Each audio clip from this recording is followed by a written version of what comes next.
Family matters. It does. Family matters. Family is a good gift that we need to spend some time nurturing.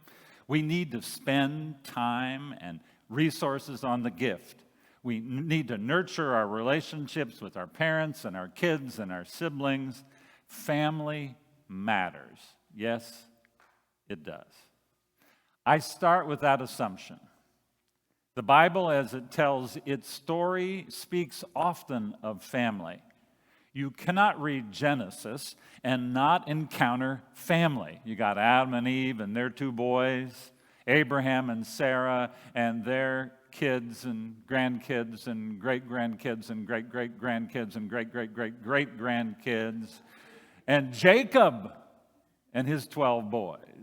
The Bible starts with family. Family matters. Much of biblical storytelling revolves around family. And then there are family matters. The verb is changed to a noun. Not only does family matter, but there are also family matters that matter. And I suspect that's what really our readings today are talking about and want us to probe. Let's start with that wonderful, wonderful story out of Genesis. The first man and the first woman, the first family, find themselves hiding from God, which is meant to make you laugh. The God who, in a very human way, decides to take a little walk in the garden. I love this part. The author of this portion of Genesis is often known as the Yahwist writer, and the Yahwist has a very human view of God. God decides to take a walk in the garden when, in the evening, he's no dummy. He knows that the best time to take a walk is in the evening when the sun isn't shining so bright. It's cool, and God takes a walk in the coolness of the garden. Now, the walk clearly is a walk in pursuit of the man and the woman who are hiding. Where are you? God cries out to the man. Well, for some reason, God doesn't know where he and his wife are. The writer didn't need for God to know everything. Well, the man responds to God's question with, I heard the sound of you in the garden, and I was afraid because I was buck naked, and I hid myself. Now, isn't it funny that when people get caught, they often resort to I talk. I. Well, these I-preoccupied people, the man and the woman, are naked. That is, they are feeling vulnerable. They couldn't handle living life on the basis of trust. They wanted knowledge. They wanted certainty. So they ate of the tree of the knowledge of good and evil, which is the only thing God said that they couldn't do. And now they discover that knowledge isn't all that it's cracked up to be. Now they realize, they didn't before, but now they realize that they're naked. We were naked from the beginning and we didn't care. It's the way we were created. We were free and easy, but now we have grown up. We are aware of our nakedness. We don't want everybody to be seeing us in all of our finery. We're feeling too vulnerable. When that occurs, when God asks the man where he is, God says, well, did you eat from the tree that I commanded you not to eat from? Oh, that woman you gave me is to blame. Note in the story, God and the woman are to blame for what the man did. Well, what do you say to that, Eve? God asks. Well, it was the stupid snake. He made me do it.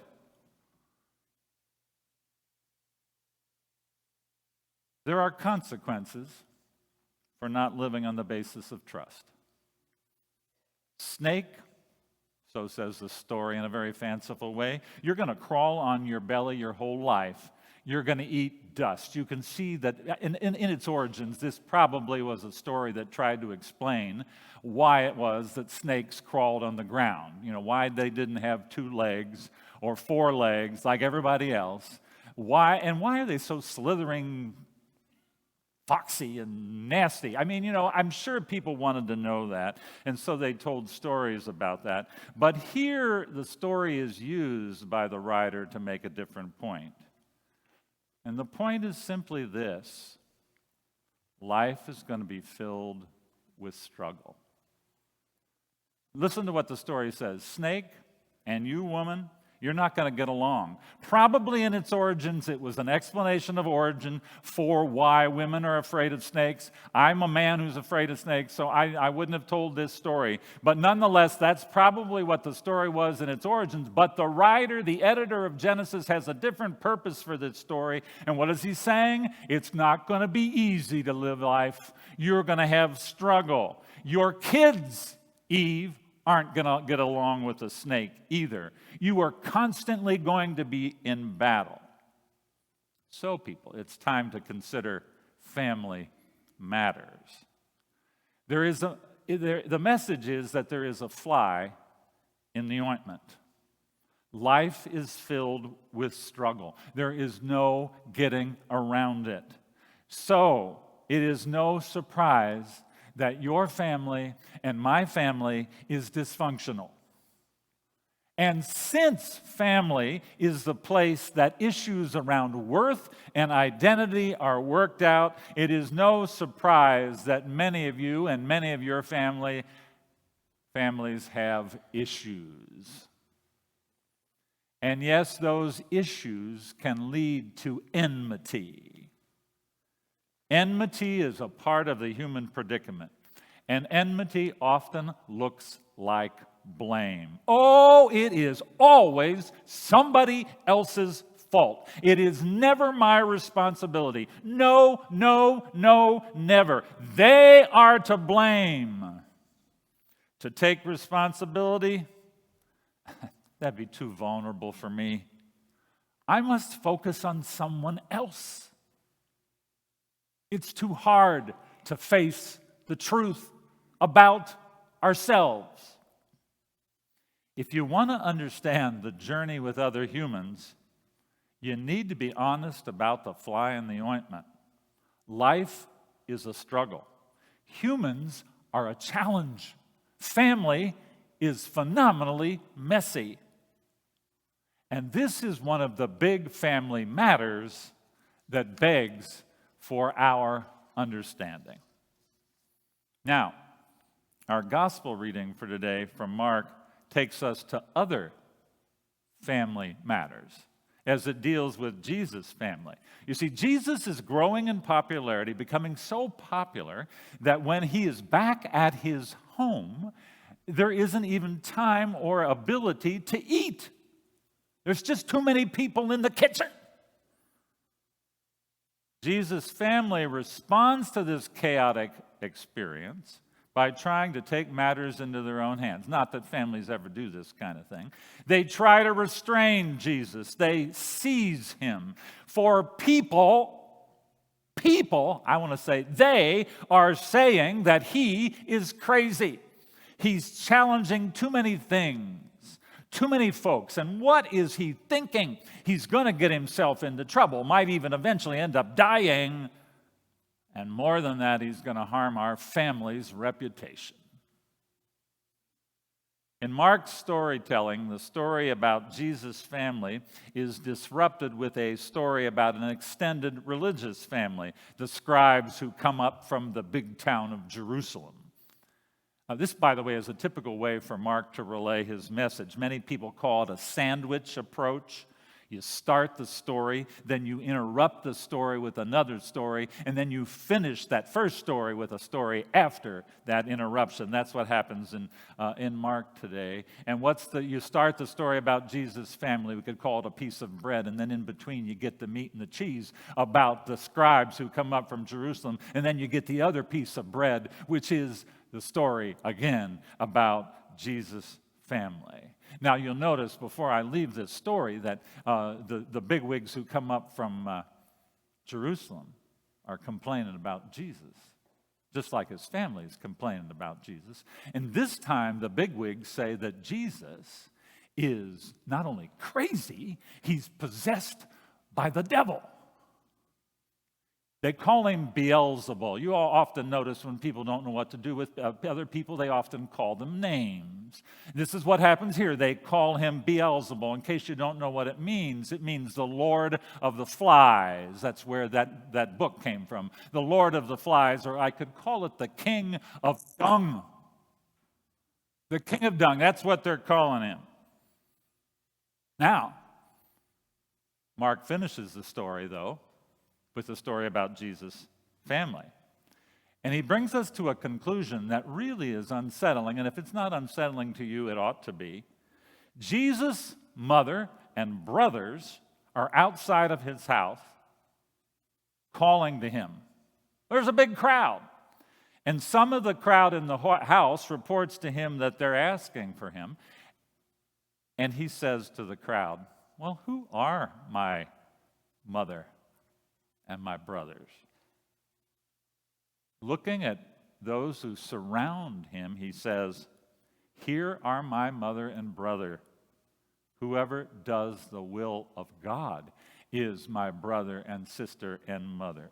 Wow, this guy is really getting radical. He's redefining family, something that is wild for us, but overwhelmingly wild for his audience. For his audience, family was everything. To leave behind the family was often to leave behind the means to economically secure your own life, to establish your credibility and honor in the community. And while Jesus says that in his world, family isn't about blood, this is a family matter we Christians must grasp if we're going to be disciples of Jesus. Yes, family matters, but it does not matter ultimately. How often we think the task of our lives is the creation of the ideal family in which everybody gets along and everything looks good. How often we punish ourselves for our families that are anything but perfect. How often we put our eggs in the family basket, all of them. Family ends up determining all of our choices. It determines, it shapes where we spend our time, what we do with our money, and probably most importantly, where our energy for life goes. Now, hear me clearly. I am not advocating that you abandon your family. I rather like mine, and I realize that cults often cut people off from their nuclear families. But I do think that Jesus wants us to move beyond seeing family as the end-all and the be-all of life. When we follow him, we discover sometimes that the folks most significant in our lives are not simply the people we are related to. They are the ones who seek the ways of God with us. And for me, this does not diminish the importance of our immediate families, but places them in some kind of perspective. They are gifts, but they are not everything. And honestly, sometimes our making them everything ends up damaging us and the family itself. I remember a family from the previous church that I served, and I can talk about them because they're not around, hopefully not watching on YouTube. This family was a fascinating study. They would say to me, "Oh, family is everything to us." Well, many members of the family lived on the same street. And when I would be visiting one of the members of the family, other family members who lived in other houses would be in and out of their houses. And they all were crabby with each other. They argued with one another constantly. It was hard to be around this oh-so-close family. I wanted to say to them, and I didn't, you need not be so close. You need some space from one another. You need a life. You need a bigger life. A bigger life. Family sometimes can cause our lives to collapse in on themselves. Jesus, I'm convinced, wants us to have a bigger life. Life in the kingdom is much bigger than our small, local, immediate family. And while that may be challenging news, I got to tell you, it's really good news. The perfect family is not attainable. Your kids are going to grow up and eventually leave you, especially if you and they are healthy. Your parents are going to die. Your siblings, well, they're probably going to think differently than you and have different experiences than you.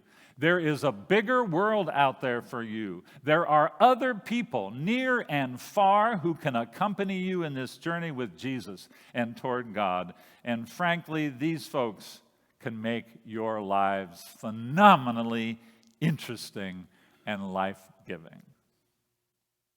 So what have I had to say today? Yes, family matters.